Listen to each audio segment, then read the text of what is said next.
Guys, welcome back to this tutorial.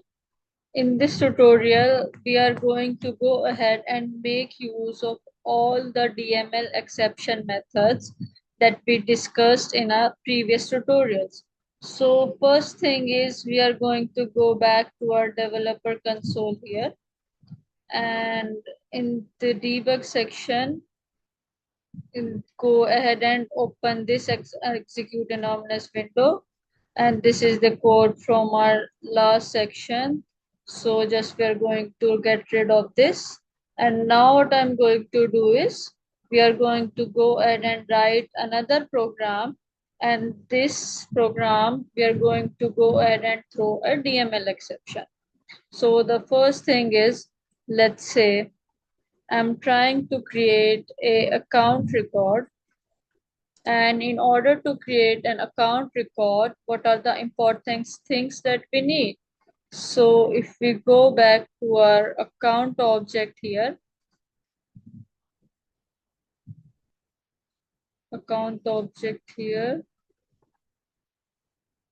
and in order to create the new account, and you just only the one important bit, which is basically the name.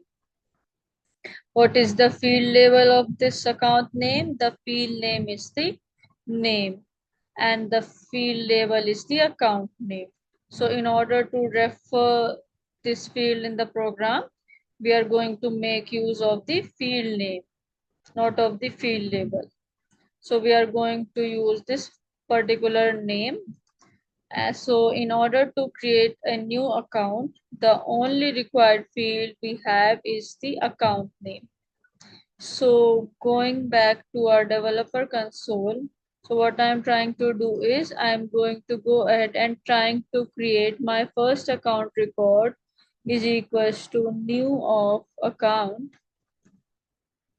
and I am providing the name here. So let's say the name I am providing, name that I am providing is the coffee maker. And also along with this, okay, let's coffee maker. And also along with this, I am going to add the another field, that is description. Even though that is not required, but still I am providing the value of this field. And let's say we call it as kitchenware. This is my first account that I have created. I have not inserted yet, but I have created my first account. So the next thing is I'm going to create another account called M2, and it's equals to new of account. And here what I'm going to do is I'm going to provide the name for this account is equals to, let's say, coffee maker B. So this is the name of the second account that I am trying to create. I have not yet inserted anything. I have just created my second account. And for this particular account as well, the description is same, is also a kitchenware. So the description is going to be kitchenware again. And then the next thing is I am going to create the third account, and I am saying M3 is equals to new account. Now in this case, I am not providing the value for the required field. All I am just doing is I am saying that new of account, but I have not provided the value for the required field name. So what will happen here is this particular line is going to throw an exception, right? This is going to throw an exception if you are trying to insert this particular account record, right? Not right now, because you are just instantiating the object, you are not yet inserting. Once you are inserting, that's when it's going to throw an exception. So instead of individually inserting each of these accounts, what I'm doing is I'm creating the list of the account here. So I am going to go ahead and create the list, which is basically going to have all the account. So here I am going to create the empty list here, and I will add all my account to this particular list. So this is the particular empty list to store the account records. And in this list, I am adding the account one by one. So here I am going to say mlist dot of add, and here I am going to say m1. Then you have mlist dot of add m2, and then you have mlist dot add m3. So what I have done here is I have created the empty list to store the account records, and one by one I am adding those account records to this list. And then I am trying to insert the list. So at once, insert of individually inserting the record one by one, all I'm doing is I'm just trying to insert the m list variable here, which contains all the different records. Now this particular list contains this M3 records, which is not a valid record to insert because it does not create the required field.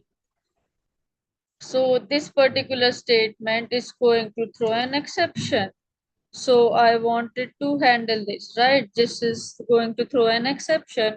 So what I'm going to do is I'm going to try to handle this exception by putting this inside of a try catch block. So this particular statement I will put inside of this try catch block here, and then I am going to have the catch like this here, bracket close. Then I have catch. So what exception it is going to throw? It is going to throw a DML exception. So this is what the exception this block of code is going to throw. So I'm going to handle this exception in this catch block. And then what I'm going to make use of, I'm going to make use of all the methods that we learned about the previous section. Let's say this particular thing, the account name, this also does not have the name. So both two records out of the three are invalid. Only first record is valid. So here what I am going to do is I am going to go ahead and fetch the get num DML. So what get num DML returns? This get num DML method, if you see in the PPT, get num DML returns the number of failed records. So how many records are total failure? There are two records which are failed because these two records are invalid. So here what I am doing is I am calling the de dot of get num DML method, which is going to return me the total number of failed records.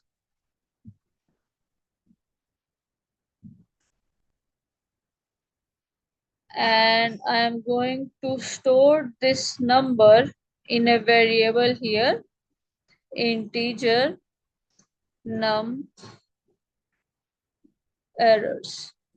So I am going to store the value in this particular variable. How many records are invalid? Two records are invalid, right? So then here I am going to display, then I am going to say that system.debug get num DML num errors.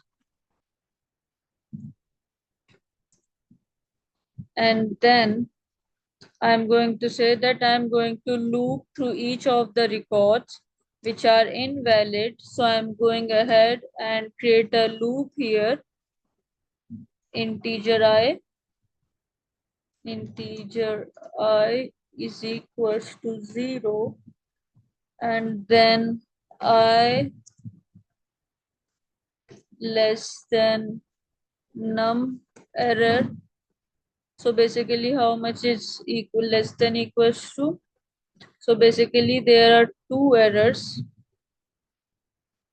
going to run 2 times, and then I plus plus. And then what I'm doing is for each of the invalid record. So how many invalid records are there? Two records are invalid because these two records do not have the required field name.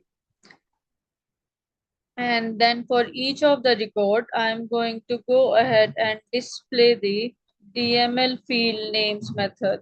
So there is a method available, get DML fields name. This particular method returns the name of the field which goes the error for the specified field record.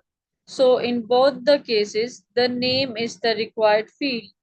Right, so this particular method is going to return you the name field is the one which is the cause for the failure. So here I'm going to say get DML field names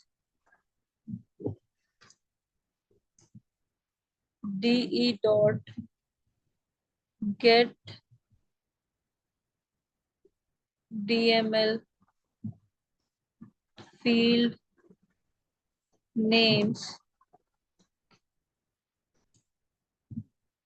So what is the reason for it if it takes in the one parameter called I, that is basically the index. So the first record is the reason for the failure. So which field is causing the failure? We are displaying that, and then we are also displaying the DML message. So here system.debug, I am also going to display the message get DML message. And then I am going to call the get DML message here, get DML message. And this takes in one parameter which is basically the index. So let's go to this program one by one. So what I have done here is I have created 3 account records. The first account record, I am passing the name for the account and the description. The second account record, I am not passing anything.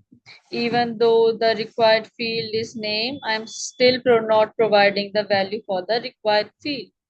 Similarly, for this third record also, I am not providing the value for the required field. So these two are invalid accounts. Now I have created an empty list. Then I have added all these 3 accounts to this list. I have not inserted anything yet. I have just added those 3 records to this particular list. Then I am doing the single insert statement, and then I am passing this list here. So this particular statement is responsible to add the records to the Salesforce database. But since this list also contains 2 invalid records, so what will happen is this statement is going to throw an exception. So what kind of exception it is going to throw? It is going to throw an DML exception. Since it is throwing a DML exception, we have already have a catch block to handle this exception. So here what we are doing is we are using this get num DML method, which is available only for the DML exceptions. This particular method will return you the total number of failed records. So how many records are invalid? Two records are invalid. So this num error is going to return you 2. Then you are displaying the total number of failed records here using this debug statement. Then the next thing is inside of the catch block, we have created a for loop, and which for loop will run it for the failed record. So how many records are there? 2. So this particular loop will run twice. First time the value of I would be equals to 0. So this get field name is going to return you the fields which are causing the problem. So which field is causing the problem? The name field or for this particular record. Then the second one, get DML message, is also going to return you the message for related to the exception. So if you go to the PPT, get DML message will return you the error message for the specified failed record. So index of 0, what is the message? So it is going to return you the error message for the specified failed record. Similarly, this loop is going to run one more time for the index of 1, right? So for the index of 1, get DML field names. So if you go back to the PPT and look the definition is it returns the field for the that caused the error for the specified failed record. So whatever the failed record is, whatever the index of the failed record, it returns in the names of the field which caused the error for the for that particular failed record. So which field was responsible? The name field. So now what we are going to do here is we are going ahead and execute.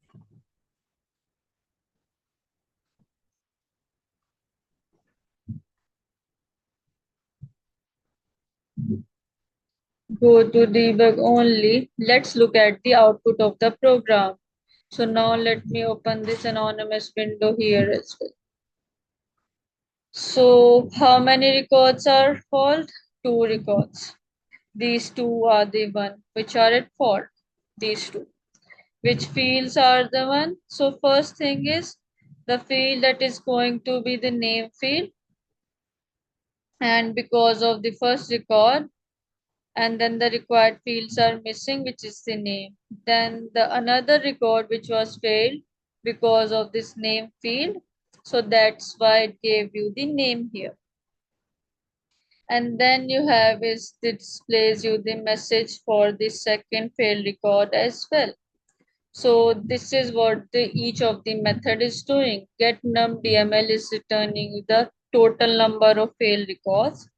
Get DML field name represent the field which is causing the issue for this failed record. DML message is going to give you the reason for the failure.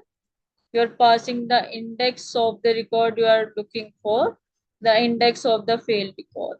So this is just to give you the quick overview of the methods which is specific to the DML exceptions.